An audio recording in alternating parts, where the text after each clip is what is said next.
How to log out of YouTube account on mobile.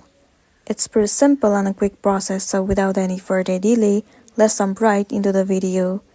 First thing first, you need to head over to your application YouTube.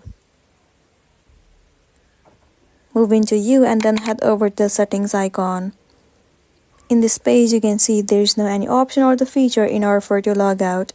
So what else you can do is move into the settings of a device and then head over to General. Move into iPhone storage. Search for the application YouTube right over here. Once you find it, simply move into it.